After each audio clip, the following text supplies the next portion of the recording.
Is a Honda Rebel 500cc a good bike for female riders? Yes, absolutely. Let me give you 5 reasons why a Honda Rebel 500cc is a great bike for female riders. So, number one, it is a very manageable bike for female riders.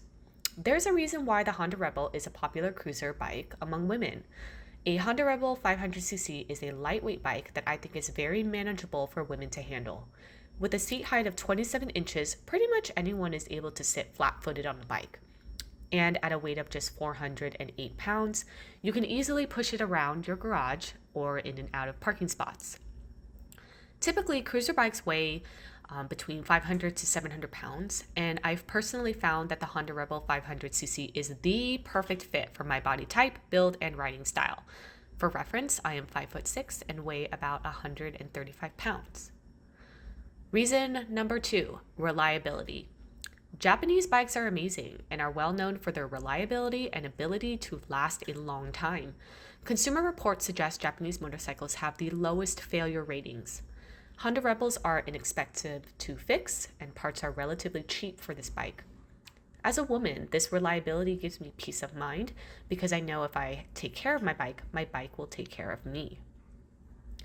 Number 3, affordability. You get a lot of bang for your buck for a Honda Rebel.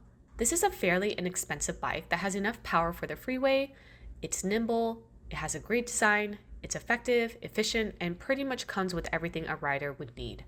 You can buy this bike and have a lot of fun with it without breaking the bank. Number 4, comfort. The forward riding position is very comfortable for riders. The low seat height makes it easy to maneuver in a variety of riding conditions, including stop and go traffic, hills, and crowded areas. I find that this bike is really easy for slow maneuvering, for example, doing U-turns. And I also like to hold the tank with my knees, so it makes me feel more stable on the bike, and it's definitely very comforting to me. Number 5, great resale value. You're always going to find people who want a Honda Rebel, so if you take care of your bike, you can probably sell it for a reasonable price. Honda Rebels are great beginner bikes. When you do the California Highway Patrol classes and are learning how to ride a bike, they actually teach you on Honda Rebel 250s.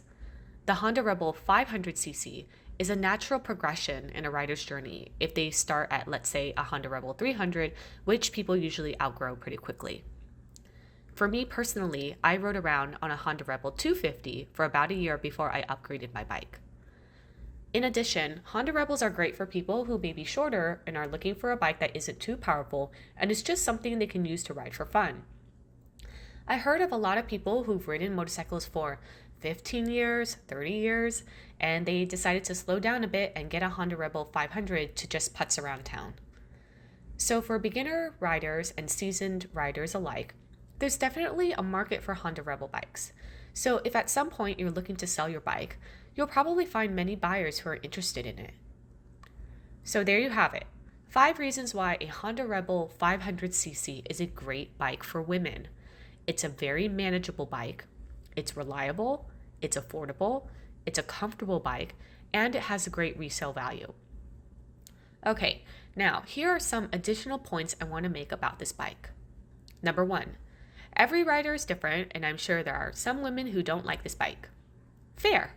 I'm a cruiser rider. I don't like riding sports bikes. So my perspective is the perspective of a female who likes cruiser bikes. Number 2, while the Honda Rebel 500cc does have enough power for the freeway, it definitely isn't like a 1200cc bike, so you do have to upshift to gear 6 to get up there.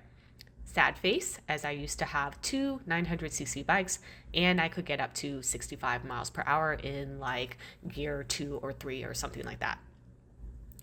Number 3, this bike holds 2.9 gallons of gas with a 0.6 gallon reserve.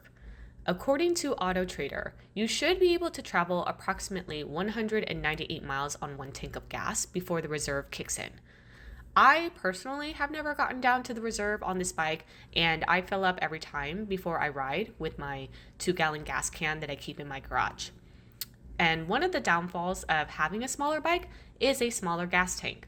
So I definitely have had to fill up more frequently on this bike than on my larger bikes.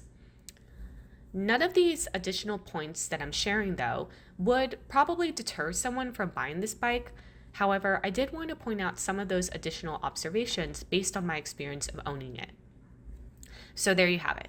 I hope you found these points to be helpful, particularly for those who are interested in buying this bike. Thanks for watching, and ride safe out there.